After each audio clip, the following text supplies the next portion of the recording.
the film's opening scene, Samuel, a photographer, explores a small island off the west coast. He captures photos of numerous people who are consistently dozing off in specific locations. It is revealed that the island is experiencing a peculiar crisis, where people suddenly fall asleep. 3 days prior, individuals began experiencing spontaneous sleep episodes during various activities such as driving, being in a sauna, and even in swimming underwater. Initially, observers were perplexed, but they quickly realized that the sleeping individuals remained unresponsive, akin to being in a coma.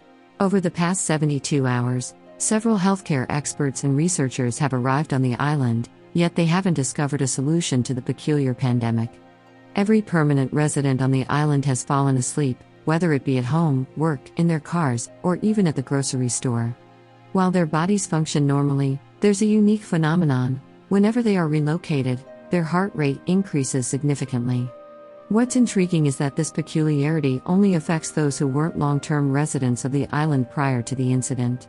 Therefore, scientists have set up a camp and attached identification markers to each slumbering individual on the island, in order to monitor their movements.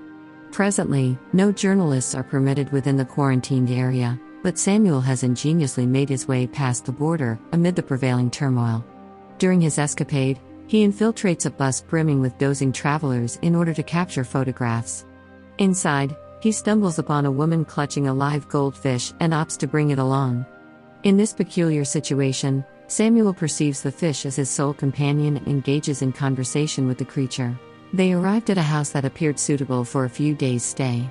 Subsequently, Samuel enters cautiously and comes across a woman lying in bed. Her name is Stella, and she happens to be one of the few fortunate individuals who managed to fall asleep.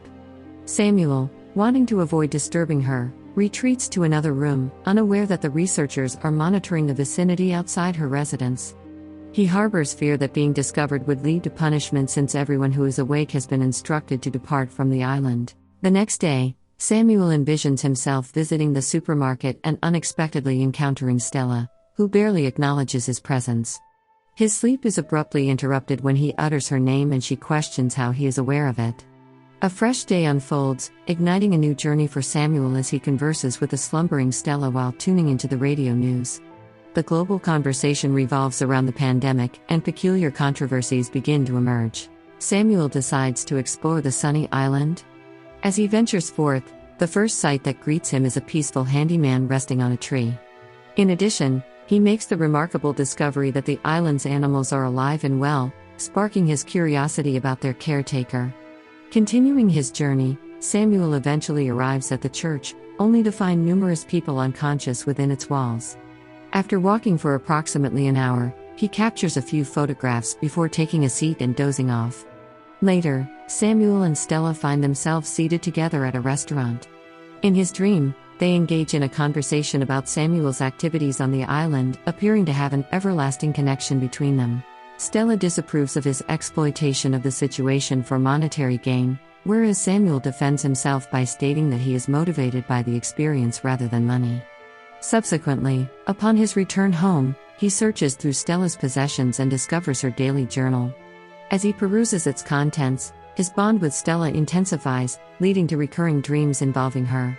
In one of these dreams, she reveals that she was among the last individuals to be affected.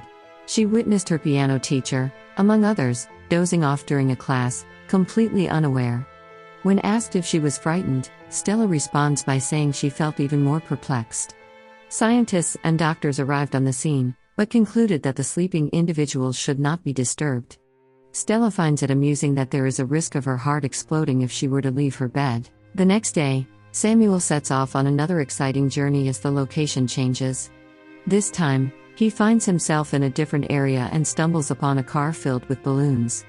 Attempting to capture a photo of it, he quickly retreats upon noticing medical professionals in the vicinity. This encounter forces Samuel to face the truth, and prompts him to leave the island after capturing sufficient pictures. Saying his farewells to Stella, he packs his things and makes his way towards the beach, where his boat is anchored. However, after spending considerable time gazing at the boat from the shore, he ultimately decides against leaving.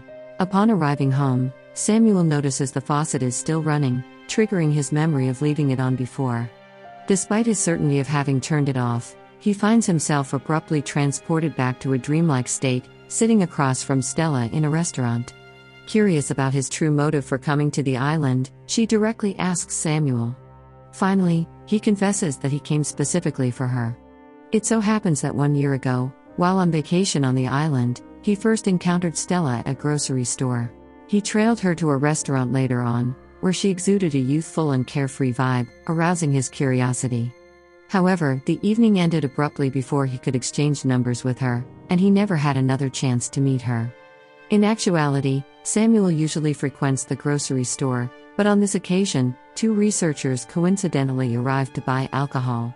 Samuel had a brief encounter with one of them, but cleverly avoided being recognized by feigning unconsciousness. Once they left, he happily proceeded to gather his necessities, even paying the cashier who was taking a break, before heading home with his groceries. Afterward, we witness him wandering around Stella's house, observing her possessions and envisioning her character. His luck turns when he discovers a tape recorder in the attic that contains recordings of Stella's preferred items. The list includes peculiar things like the sound of a typewriter, headless Barbie dolls, and flamingo floaties. However, the more Samuel listens to it, the stronger his infatuation becomes.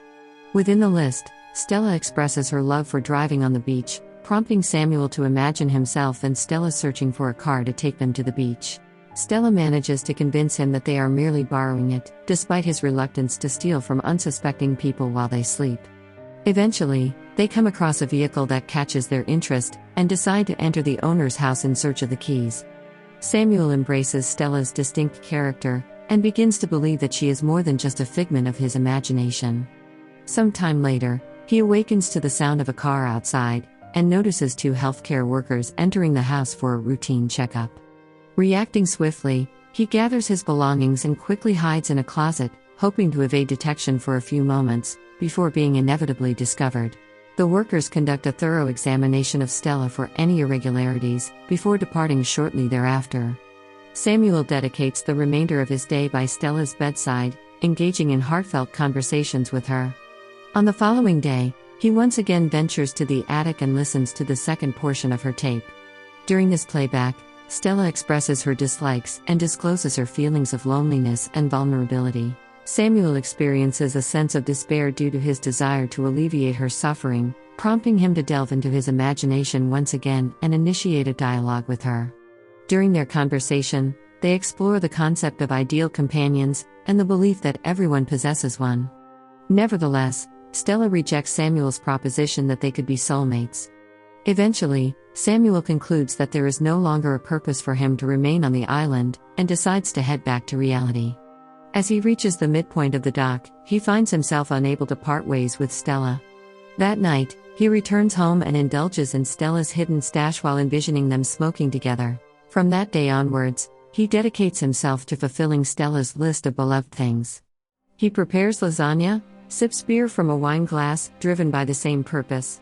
While under the influence of alcohol, Stella manifests in his dreams, expressing anger at his persistent presence. She firmly states that the Stella he knows, through her journals and recordings, is not her true self. Samuel acknowledges the truth in her words, realizing that their entire relationship exists solely in his imagination, since he has never actually interacted with her in real life.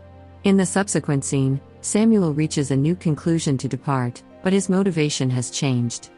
As he journeys, an intense thirst overtakes him, accompanied by familiar hallucinations.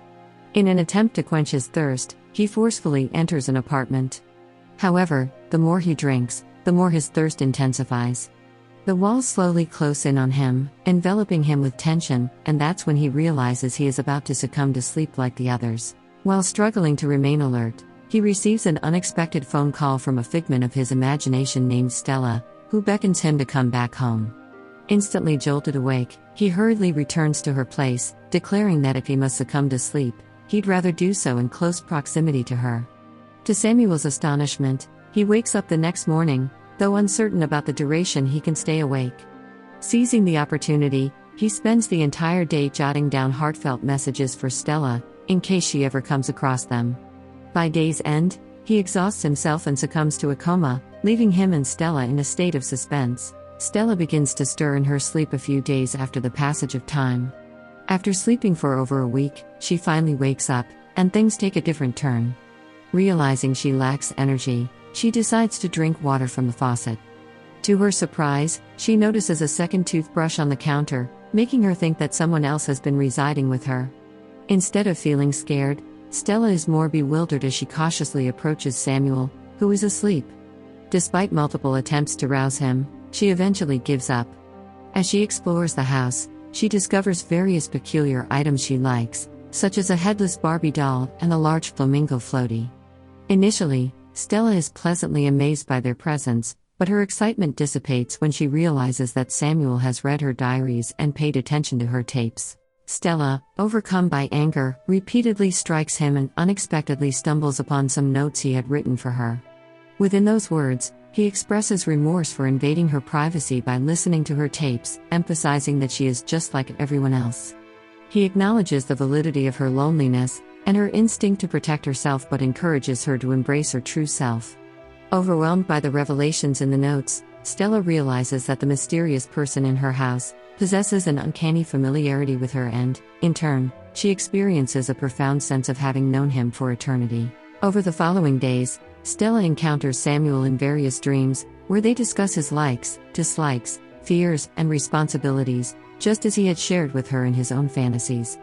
Despite never meeting face to face, Stella recognizes a strong connection between them. Consequently, she treats him as if they were already intimately acquainted. However, one morning, Stella awakens later than anticipated, hoping for a delightful surprise, only to find that Samuel has already left the couch where he had been sleeping.